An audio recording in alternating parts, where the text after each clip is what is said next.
Hello and welcome again to Journey to Harmony. I'm your host, Wes, and I'm very excited today to have my brother, my friend, longtime acquaintance, Ole Yinka Yes. Jerry with us. Ole Yinka is a former psychology major turned IT professional, turn boss. Ole Yinka is here joining us today, just here to talk a little bit about his process, where he got to where he is, and what he's planning on doing in the future. So, Yinka, welcome to the show, and you can go ahead and introduce yourself if you like. Thank you for having me. Great to be here. Grateful to be here. Like, Wes said, we've been rocking for many years now, going probably like over 15 years now, just been knowing each other, been a part of each other's life, been motivation to each other's life, been a blessing to each other's life. And, just fortunate enough to see the growth that, in both of our lives to the point where we met and to where we are now. So Yeah. looking forward to many more years. Yeah, really, it's really unbelievable. Like, I know most times you want to start from the end, but you have so much going on recently. You know what I mean? Like you jumped into IT. You know what I mean? Like, for those who don't know, Yinka he locked himself in his room for 2 weeks and studied and studied for the Microsoft Power Apps test for like 2 weeks straight. You know what I mean? No friends, no talking, no nothing. And he came out. He's like, "Yo, I just changed majors. I graduated psychology now. I'm an IT professional." I'm like, we were just talking last week. You know what I mean? So Yinka has been just man like a complete rocket ship. You know what I mean? So yeah, just to tell us a little bit about what are some of the things that you're working on right now with Power Apps, and what's that process been like? So I just started a new contract in December. So I was doing two contracts at the time, just trying to. One contract was ending, and I started the new contract just as a D365 marketing administrator for one of the organizations out in Portland. And I still have my old contract where I was more in Uh, the BA developer role. just really quick, right? For people who might not understand so much about the contractor. So contractor, which means like you're not a full-time employee. Yeah. So I'm not a salary employee. Okay. So I get paid as I work. Okay. If I don't show up, I don't get paid. Most Gotcha. salary employees, if you don't show up or if you don't do your 8 hours a day, you still get that 2 weeks check. That's the Yeah. same amount. If I Mm, don't do my 8 hours, let's just say I do 32 hours, I don't get that 8 hours for Friday. So I gotcha. only get that 32 hours. In 2 weeks, I only get 64. Gotcha. So that's, contract. Yeah. So what are some of the benefits, I guess, right? Like, so you've been in the game, you've got your certifications and everything. What are some of the benefits to being a contractor? You were saying before that you were working one contract and joining another one. Mhm. So you working from home right now? How does that look like? Yeah, so it's honestly like your preference, whether or not, we're all trying to climb the, organizational hierarchy. So it's like if you want to stay with one organization and, work your way up, be a manager, be a supervisor, be an executive, and then eventually take over the entire company, however you see your life going. For me, I started out, with a 3-month contract with the original one. Then it turned into a longer process where, the organization liked what I did as who I was as an individual and how I worked and how I carried myself. Then they continued the contract on for, they extended it, kind of verbally, not really redoing the paperwork or anything, extended it, stayed there for over a year, 8 months, stayed there and just worked with them for, on multiple projects. Like I said, initially came on as a developer, a Mhm. D365 junior developer. Then I got moved into more of a BA role with the client, more front facing, When you say BA, what do you mean by BA? like business analyst, Okay.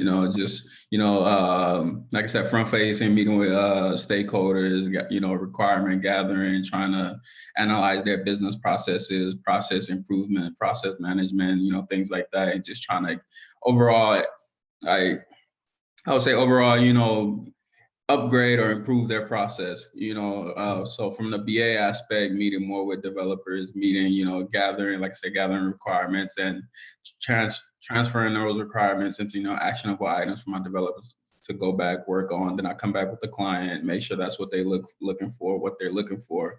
And then once we can agree on a path moving forward, then we would get all those items into development. And then And then once our developers are done, we get those items pushed into UAT for them to test it, then prod for the, to go live and things like that. So it's a really long process of things that have to happen before the actual product goes live for the client.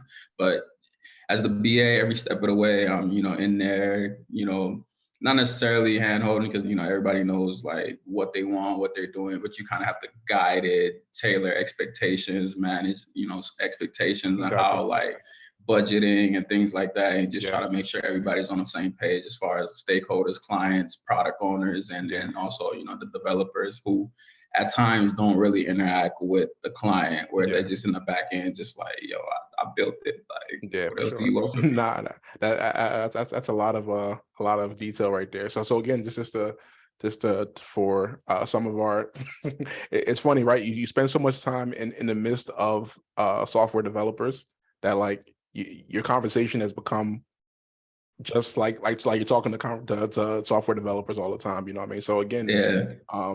so you started off again, like you said, with a 3-month contract, kind of from kind of like a Mhm. test and see with the company, Yep. and from there you were able to just show and prove your worth to the company. So Mhm. you started off as a developer, but eventually moved up into that business analyst role where you're kind of, instead of you doing the actual work and coding, you're now kind of facilitating meetings. You're in the boardrooms. Mhm. You're talking with Exactly. people at the higher end. Well, what has that process been like? You know what I mean? And like, is it do you feel it's been more of a step up? Do you prefer still working in that developer role? Like, what are some of your thoughts now on where you currently are in your career? No, that's very interesting because like in the role transition when it happened, I was all for it. I'm like, oh yeah, like my PM at the time asked me, hey, do you feel like you can we move you into this project and can you spearhead this project and be kind of the point guy for this project? And I was all for it. As coming in the blue guy, not really too into the software tech, as like you mentioned earlier, coming from psychology, starting my master's in sports and performance psychology, stopping that and then getting into IT. So it was all really still blue to me. I was still, blue in the face, trying to figure out the whole tech space. But I love challenges. So, I took on the challenge and I was able to really flourish in that role. And I was in that role for over a year before I got transitioned out of the role and then back into more of a developer role. But to answer your question, what I saw was coming in as a junior developer, having the certifications as a developer, Mhm. and working through Microsoft and learning on my own and teaching myself how to utilize the platform without me coming in. Initially, the first project I was on, it was about 2-3 months. I was on that and I was really utilizing my skills as a developer and really polishing those skills. But then once I went to the BA route, it's like, all right, now I was a little bit more hands-on. Yeah, I still did, things here and there, minor updates, minor configurations, not really much code. I had developers that I relied on for those type of things. But Mhm. I felt like, in that time, and part of this is my fault too as well. In that time, I kind of didn't, as I didn't mature with the developer skills as fast as I would have if I was just every day. Yeah, All I did was,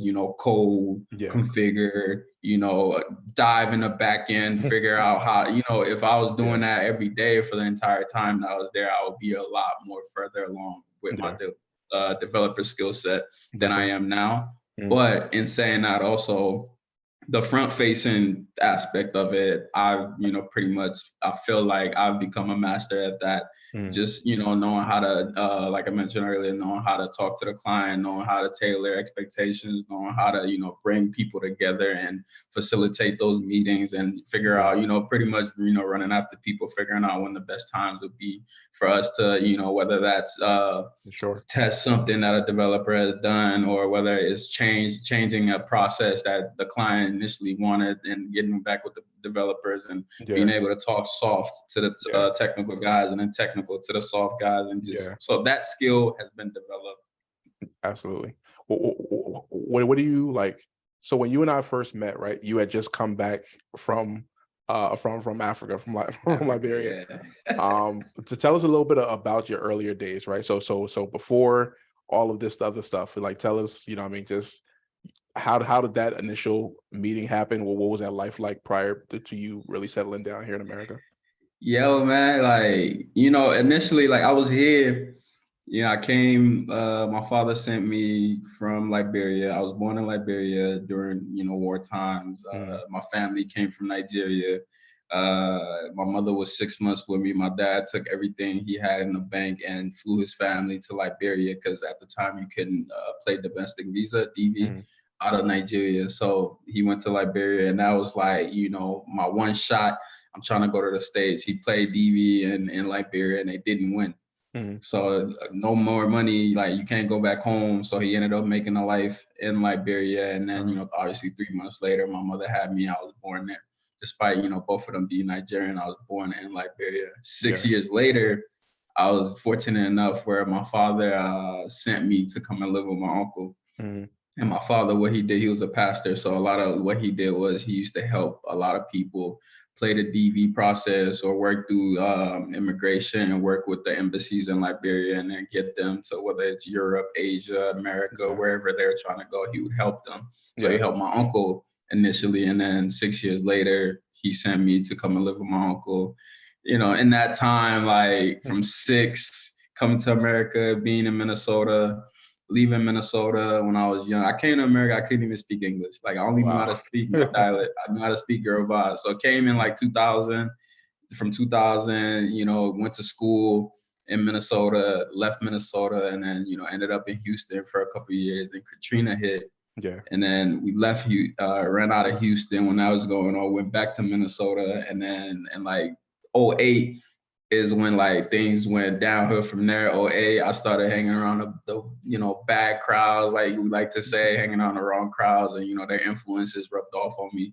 I Uh, wasn't a bad kid or nothing. It was just the people that I was around. My yeah. family seen that they didn't want me to get more in the mix of all those things, and then Mm, so it kind of frightened them, which I get it. yeah. I'm young, you're impressionable. Like you could either go up or you could go down from that point. You could either go towards what these kids are doing or you could turn your back on it. So they decided to, ship me back to Africa without me knowing. So that was, kind of messed up, but whatever. For you, what was that process like? What was going through your mind, I guess, at that time, right? Like, so you've been here now in America, Mhm. right? You get here at 6 years old. You spend the next 7 years kind of living out.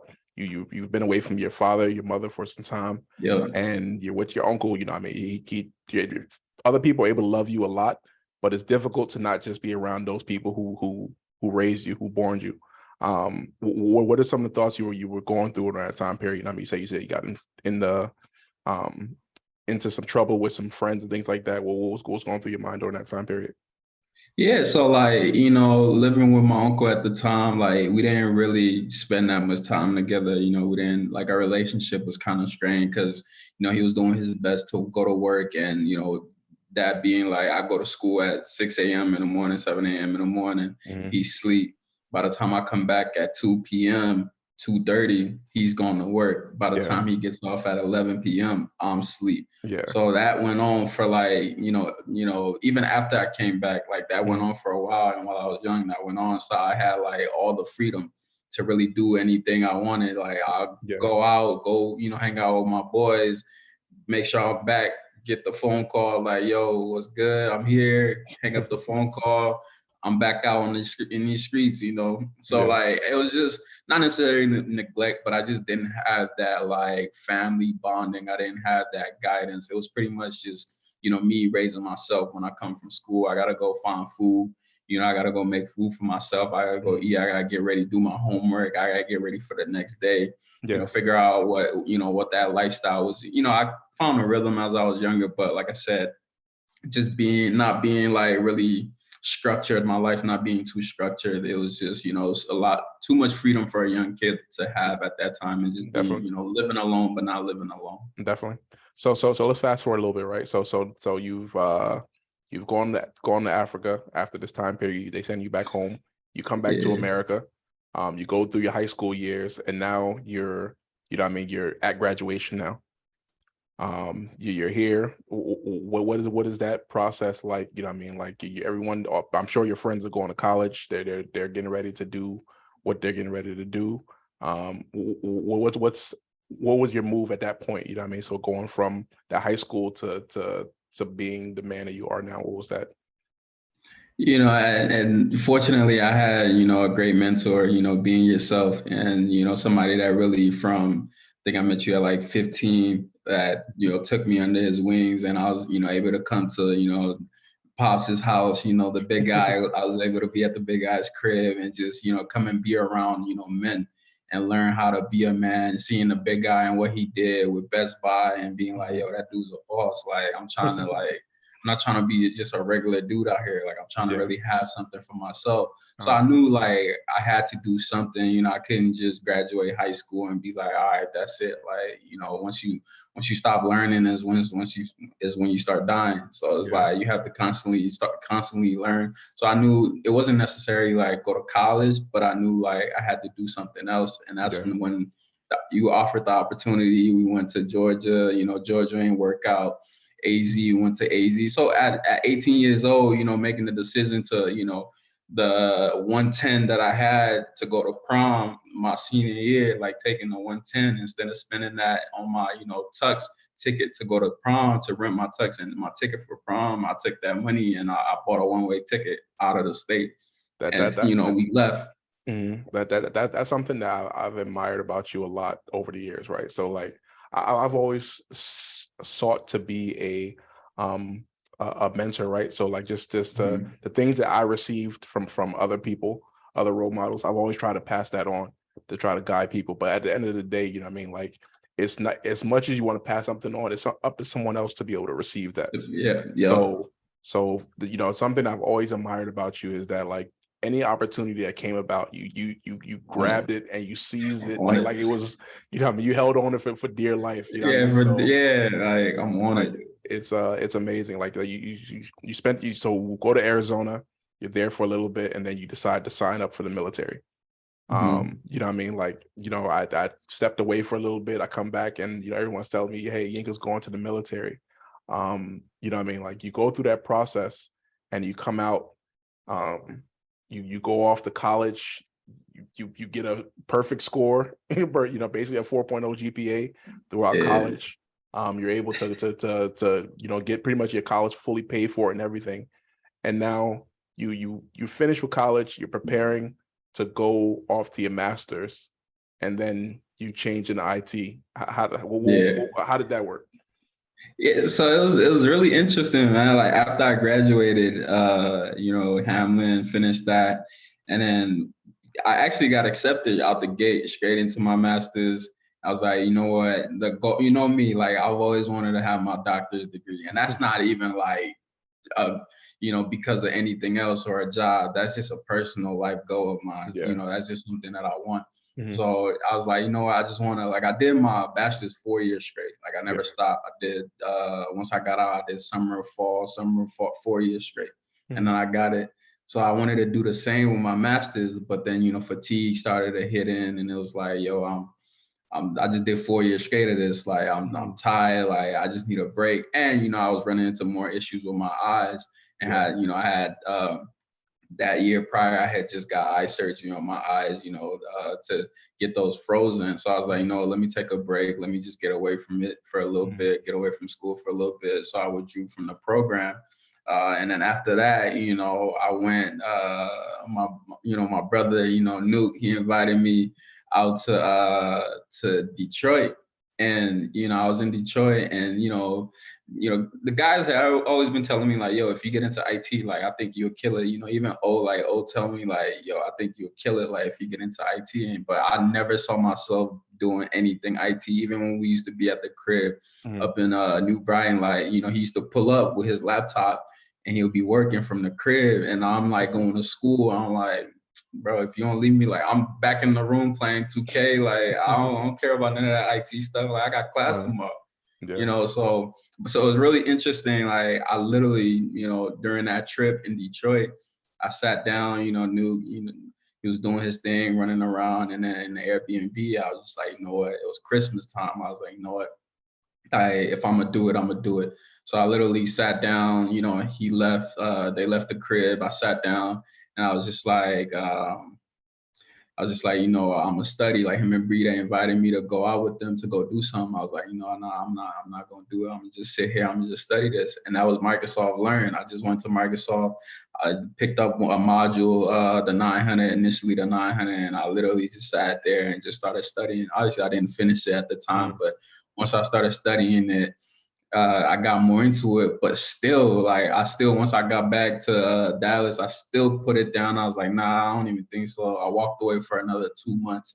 So I got back Christmas, got back in January. Then I put it down until like February, March. Then I was like, you know what? Whatever. And that's what you was referring to earlier when you was like, I locked myself in a room. Like literally it took me 29 days to get the 2 certifications that I got, the 900, the PL 900 and the PL 200. I was like, you know what, I'm just build a routine, wake up at 5 a.m., go to the gym, work out to 7 a.m. Once I'm done at the gym, get some food, go straight, study for 8, 9, 10 hours and just get those hours in. And then once I'm done, do some practice tests, schedule the test with the little bread that I got, schedule the test, take the test, and then let the chips fall where they may. And luckily, the first one, I got it. I was like, yo, if I get the first one, I gotta go for the second one. So I got the first one, got a pretty good score. Took like a week, probably like half a week off. It was like, all right, cool. I'm gonna just let my mind rest. Yeah. Then jump back in 2 weeks, studying the second one, the 200. I was like, all right, cool. Did the practice tests, scheduled the test, and failed. The first time I took it, I failed. I was so you need a 70 to pass. And I got a 67 the first time I took it. Wow. I was so pressed. I was like, you know what? Yeah, you could easily be defeated and, get down on yourself, walk away and be like, all right, this ain't for me. Yeah. But nah, I went right ahead, took another 2 days, went back, studied some modules, did some practice tests, scheduled the test, took it again, and boom, got a 70 the second time. So it's not like I came back in and blew it out the water. Nah, we barely got in there. But to look back at it now, barely passing that test and see where my career has gone, in the 2, 3, 4 years after that, it's amazing. Yeah.